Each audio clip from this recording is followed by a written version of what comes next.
Lipa, prekrasno drvo, divan miris koji vas budi ovih dana.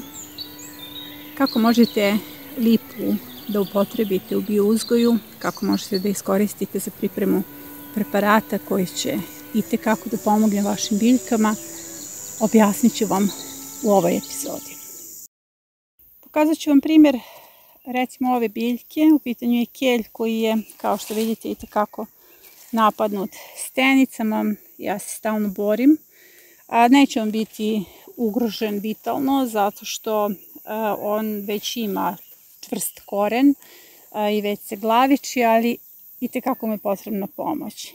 Upravo u ovakvoj situaciji, kada je biljkama potrebna pomoć da se revitalizuju, neophodna nam je lipa. Ono što nekako učimo, da li u školama ili u porodici, jeste da na prirodu gledamo kao na neki pejzaž. Taj pristup prirodi kao pejzažu je vrlo pogrešno zato što nas to udaljava od prirode, jer priroda je živa i s njom je neophodno komunicirati. Vidite ovo drvo dole, velika lipa, kažu da je jedna od najstarijih lipa ovde u selu. Pogledajte koliki je to resurs.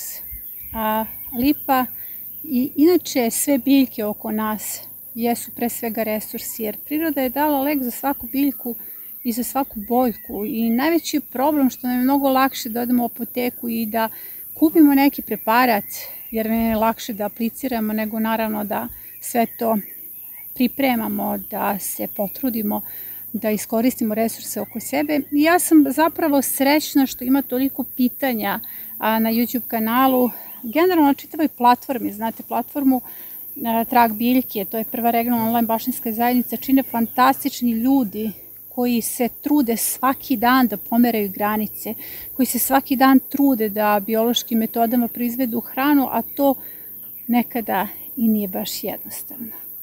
I zato danas upoznajemo lipu. Čitava lipa je resurs, i cvet i list, ali ja sam ubrala samo nekoliko listova zato što je sada dok lipa cveta. Ne smijete da berete listove jer listovi su neophodni lipi. Postoji ona faza kada i sami listovi počinju da opadaju, tako da te listove možete da upotrebite. Listovi i cvetovi nemaju isti sastav. Listovi su izvor kalijuma i od njih pravim tekuća biljna đubriva. Dakle, kada imate lipu, ispod lipe ostavite neku količinu lišća samoj lipi da je hrani. Vidite kako lipe tako brzo rastu. To je zato što imaju i puno kalijuma kao resurs, odnosno sav taj list koji padne se pretvara u đubrivo. Dakle, ostavite nešto lipi, nešto uzmite za sebe i pravite kalijumska tekuća biljna đubriva za vaše biljke. Ali u ovom slučaju mene zanima cvet, odnosno želim da vam pričam malo o cvetu koji je pravi izvor za pripremu biostimulatora i upravo to pripremamo danas, biostimulator od lipe. U sebi sadrži esencijalna ulja, aminokiseline. Aminokiseline su nam jako bitne u rešavanju stresa kod povrća i puno minerala. Pre svega, od svih tih minerala koje sadrži ovdje mene zanima kalcijum. Dakle, lipa je izvor kalcijuma, a folijarna prihrana kalcijum je ključna za većinu biljaka. Tako da u ovoj epizodi pravimo tekuće biljno đubrivo od lipe i biostimulator od cveta lipe. Trnje su baš rodile ove godine. Još jedan lek iz prirode koji manje više nije poznat ljudima, ali o tome će biti više reči nekom drugom prilikom. Ja sam juče vodila neku zanimljivu konverzaciju na temu luksuza i onda sam rekla, meni ne treba da se ponudi milion jer ja nemam potrebe za milion. Jako je bitno apstrahovati svoje potrebe ukoliko želimo zaista da sačuvamo svoju planetu, ne sebi nego svoje deci i deci naše dece, jer to je zapravo najvažnije, apstrahovati svoje potrebe. Eto, jedini moj životni san jeste da imam stolicu na ljuljanje, na tremu, mačku u krilu, tišinu, svoju baštu, svoje biljke, voćnjake i da tako provedem ostatak života. Sve ostalo mi je luksuz. Šta ostavljate svojoj deci? Kakvu planetu? Šta činite time što kupujete hemikalije i mineralna đubriva u apotekama? Koga varate time što proizvodite hranu na takav način? Ja ću vam reći, varate svoju decu. Na temperaturi 30+ koja traje danima, biljke su izložene stresu, zato u biouzgoju mi od početka negujemo jake biljke koje mogu da izdrže stres.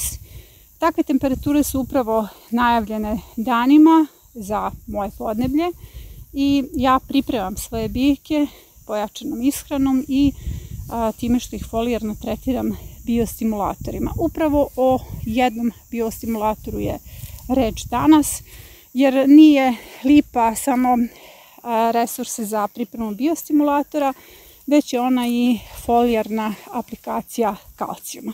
Biljke različito reaguju na nedostatak optimalnih uslova, odnosno na stres. Neke od njih zaostaju u rastu, neki manje plodonose. Što se tiče plodova mahunarki, cvet je osetljiv na visoke temperature i tu imamo i smanjeno odmetanje, mada to zavisi od vlage u vazduhu, ali ono što je najčešće pojava recimo kod paradajza i paprika jeste vršna trulež. Upravo sve to možemo da preveniramo jednom biljkom, a to je lipa. U jednoj od epizoda spominjala sam juke, spominjala sam kako će mi sve juke u bašti procvetati i kako je to divan znak od strane univerzuma, zato što zapravo juke privlače pozitivan univerzum u baštu i evo želim da ih obiđemo. Juka koja je čuvar ulaza u baštu, one su zapravo sve čuvarice. Ja sam njih prisadila prije prošle godine u nekom zimskom periodu i one su se sve primile. Inače želim da vidite jako dobar kukuruz. U pitanju je Earth Tones. Vidjet ćemo kako će izgledati plodovi. Na ulazima su suncokreti, amaranti, kukuruzi. Evo još jedna juka se sprema da procveta. Dakle, baš su sve juke su cvetale. Vidite ona čuvarica voćnjaka. Evo ova juka je također procvetala. Inače, bobovi su bez lisne vaši i odmeću se baš na sve strane puno. Već sam imala berbu, ali apsolutno bez lisne vaši. O tome govorimo u epizodi Bob i lisna vaš. I evo imamo ovdje i posljednju juku. Evo je. Sve su procvjetale i to je velika radost za mene. Već sam rekla da lipa u sebi sadrži kalcijum, aminokiseline i to su zapravo ona dva sastojka koja su nam ključna za pripremu biostimulatora. Zašto se koristi biostimulator? Za prevenciju stresa i za folijarnu ishranu biljaka kalcijumom. Kalcijum iz lipe nam je ključan u prevenciji vršne truleži kod paradajza i paprike. A ovaj kompletan biostimulator može se koristiti kod svih biljaka koje su izložene stresu. Ukoliko imate puno lipe, napravit ćete tekuće biljno đubrivo, kilogram lipovog cvijeta u 10 litara vode. Nakon toga klasično fermentacija nedelju dana na visokim temperaturama i razblaženje na 1:10. Kod aplikacije u pitanju je tekuće biljno đubrivo na bazi kalcijuma i daje se bukvalno svim biljkama, jer vršna trulež ne nastaje zbog nedostatka kalcijuma, već nastaje zbog toga što biljka zatvara svoje pumpe za kalcijum prema plodu, zato što je pod stresom. Biostimulator ćete pripremiti na sljedeći način. 100 grama lipovog cveta, to je ova količina. U litri vode kuvate sat vremena. Potrebno je da se dobro skuva ovaj cvijet i da bude mekan, jer ta litra sa kompletnim sadržajem ide u blender. A kada sve to izblendate, to ćete razvlažiti sa 5 litara vode. Ostavite da stoji još pola sata. Ja sve vrijeme to mešam da bi svi sastojci izašli iz tog kašastog sadržaja. Nakon toga procedim i nerazređeno prskam biljke. To je vrlo efikasan biostimulator, pokušajte, a sa druge strane lipa ima intenzivan miris koji repelentno deluje na insekte. Na pauzama između snimanja kadrova ja sam uvek u berbi. Mnogo toga je već obrano, recimo berba trešanja je završena, a ovo su vrste koje sam brala danas: smokve, kruške, crne ribizle, višnje, borovnice i ogrozdi. Nešto završava svoju vegetaciju kao što su višnje, obrana je i crna ribizla, ostalo još malo, a ove ostale vrste tek počinju.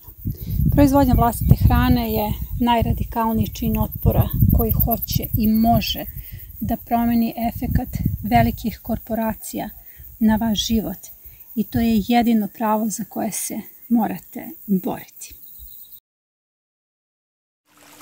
Promjena će nastati onda kada čovjek shvati da je on ta poluga koja menja sistem, jer smo mi potrošači i mi upravljamo tržištem. Na taj način možemo da smanjimo efekat industrije na vlastiti život. Za slobodu i nezavisnost potrebna nam je vlastita zemlja, vredne ruke, dobar alat, šuma, potok i znanje. Za znanje zapratite kanal.